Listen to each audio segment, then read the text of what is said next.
Well, as I was sharing, we all have burdens that we bear. And in some seasons, our burdens kind of feel light. Like, hey, we got this. But there are other seasons where the burdens can really feel quite heavy. And there's also those times where burdens feel heavy, and then systems, structures, or people just seem to make what is hard even harder. You know what I'm talking about? Dealing with a health situation, and then there's systems and structures and things that just make what is hard harder. You're grieving the loss of someone, but then there's systems and structures and processes just can make things harder. You're working hard to try to keep things together, and then others come and just make your hard burden harder. Well, in the 4th chapter of Nehemiah, the people find themselves carrying a heavy burden, and there are those who are coming to make their already heavy burden even heavier. They're rebuilding the gates, the walls, the spiritual health of Jerusalem. They are bearing the burden of the city, and actually, things are going pretty well.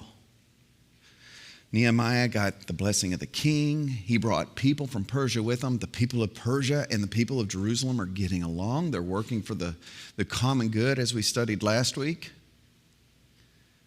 And things are happening. They're bearing a burden, but it's pretty light. But then it starts getting heavier and heavier with time. And they knew, though, that the gracious hand of God was upon them. And if God is for us, as Romans 8 says, if God is for us, who can be against us? He who did not spare his own son, but gave him up for us all, how will he not also, along with him, graciously give us all things? The hand of God is with us. Nehemiah is proclaiming that the gracious hand of God was with them. And if God is with us, who can be against us? Well, I had the opportunity. I worked with a Cajun pastor for 4 years named Bruce Hearn, who I lovingly called Boudreaux Hearn. Well, Bruce Boudreaux Hearn, his daddy was a preacher, actually a bishop. And his granddaddy was a rural preacher in Louisiana. 3 generations of Cajun preachers. Bruce told me one time when he was a teenager, he was sitting on his granddaddy's porch with his granddaddy, and his granddaddy, even though he was a preacher, he had a plug of chewing tobacco in his mouth. And he says he can't remember what they were talking about, but he distinctly remembers his grandfather turning to him and saying, Bruce, if God is for us, who can be against us? Just about everybody else.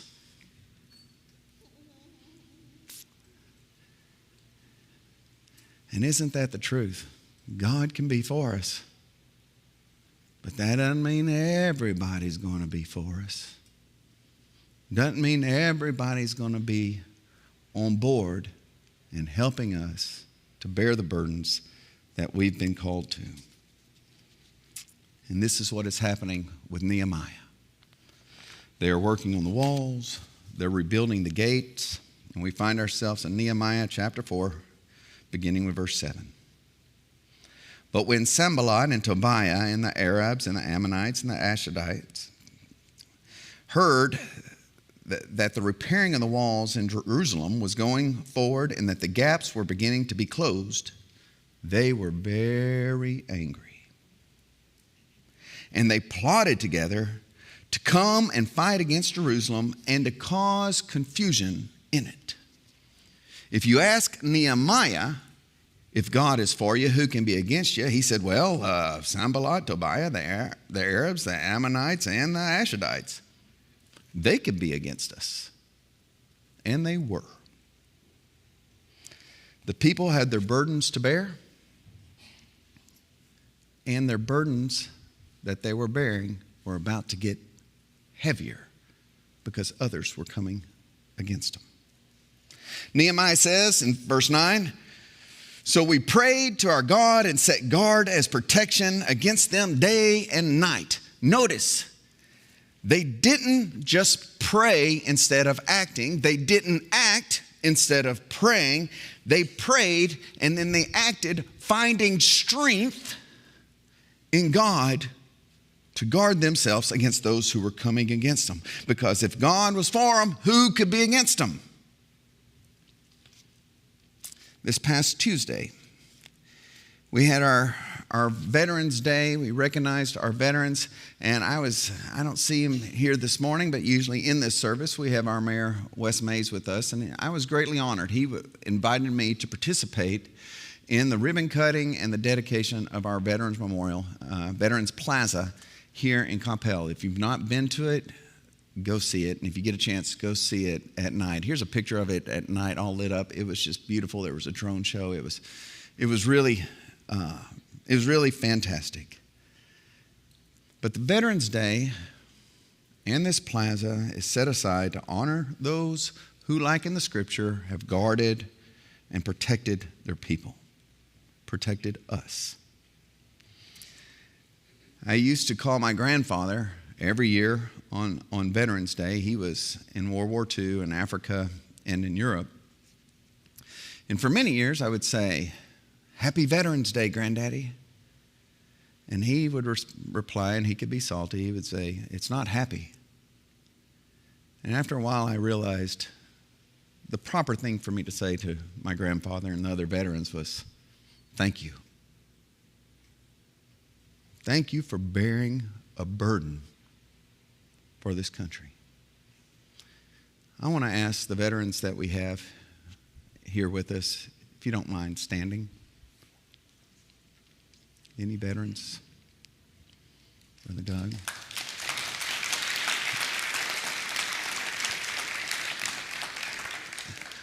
And now I want to ask spouses, parents, or children of veterans if you will stand.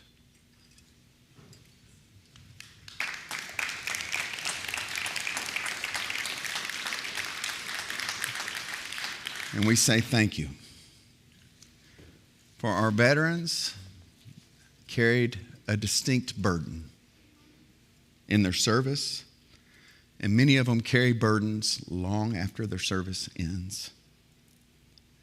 And many of their family members carry very heavy burdens. It was said in Judah, the strength of the burden bearers is failing. In Jerusalem, those that were bearing the burdens of building the wall, of guarding the gates, their strength was failing.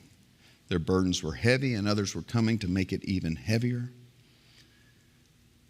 And their strength, it says, was failing. We have a lot of burden bearers in our congregation, and a lot of different types of burden bearers. We have students that are bearing the burdens of their studies, burdens of social pressures that they're trying to navigate. We have parents bearing burdens for their children. We have parents dealing with their own struggles, but with the burden of trying to look strong and well for their kids. We have adult children bearing burdens for their aging parents.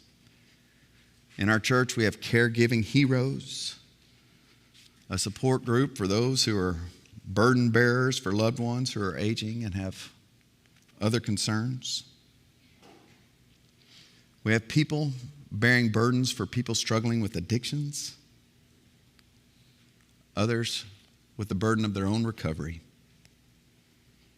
the burden of managing mental and emotional health, the burden of caring deeply about a cause and not understanding why others don't care like you do and why some work against you. The burden of leading ministries in the church. Burdens of carrying grief while trying to encourage others. And we have support groups for those who are grieving. And we have Stephen ministers for those who need a confidential listening ears. For Galatians tells us that we are to bear one another's burdens. Meaning not just carrying our own burdens, but bearing the burdens of others. We have a congregation full of burden bearers. But it was said in Judah, the strength of the burden bearers is failing. And I imagine some people listening today can relate to that. Well, Nehemiah and the people received 10 times the news that the surrounding area that people were coming to attack. Their strength was failing, their burdens were heavy, and it was about to get heavier. So Nehemiah gathered them. He said, after I had looked these things over, this is Nehemiah 4:14. He said, I stood up and said to the nobles and the officials and the rest of the people, do not be afraid of them.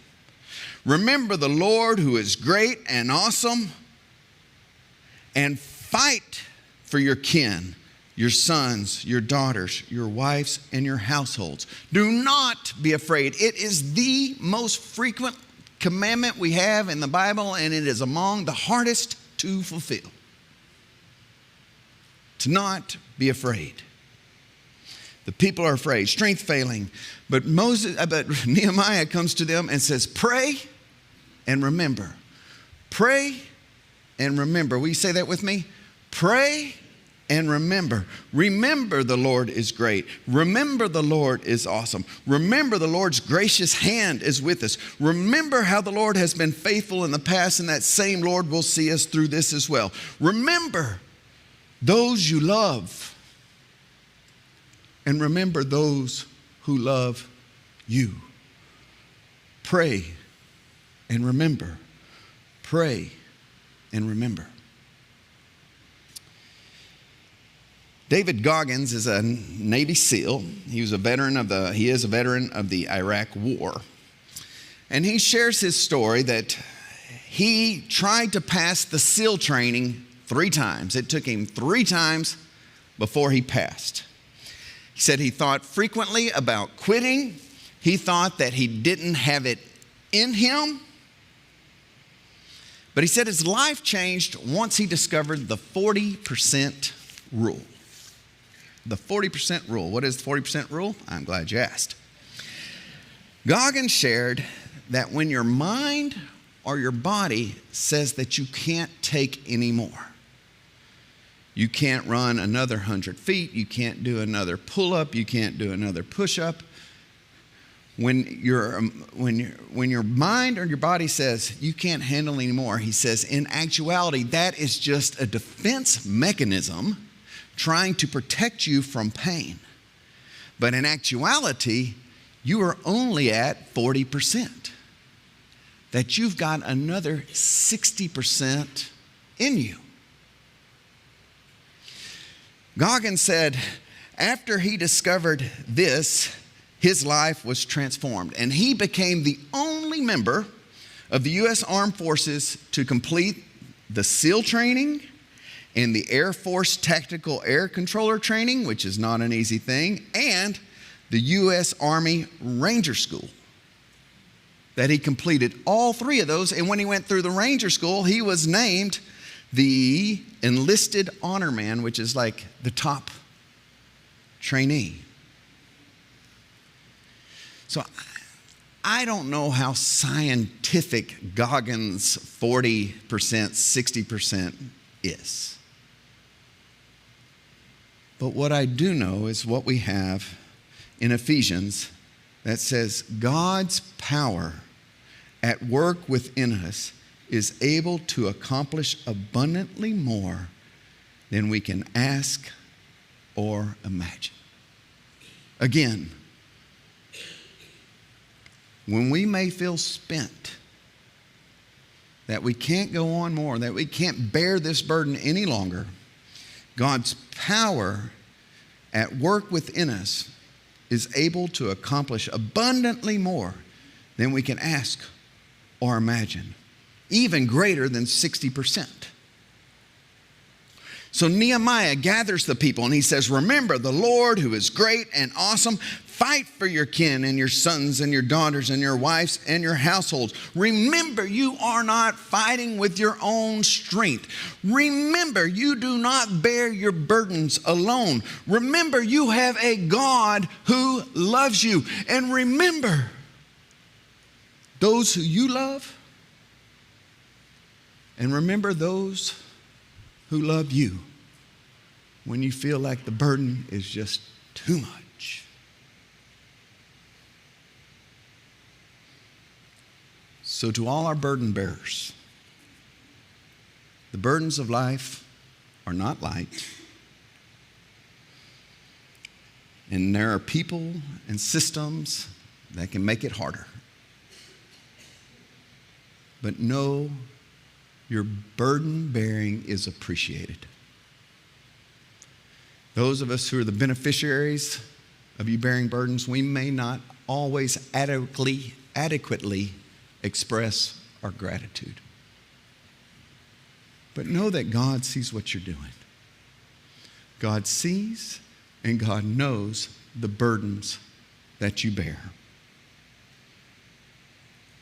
So when you're feeling tired, feel like you can't go anymore, when you think your gas tank is empty, you might just be only 40% capacity.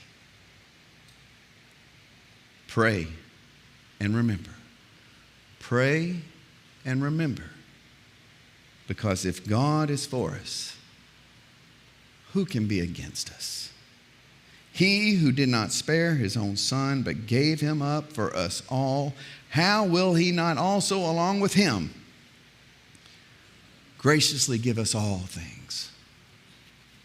Give us all things, including the strength to keep on, including the strength to keep carrying our burdens, including the strength to accomplish far more than we can ask or imagine. Until that day, when we carry our burdens no more. To that day when we're able to lay down our burdens down by the riverside. Down by the riverside. Down by the riverside. We're going to lay down our burdens down by the riverside. And we're going to study war no more.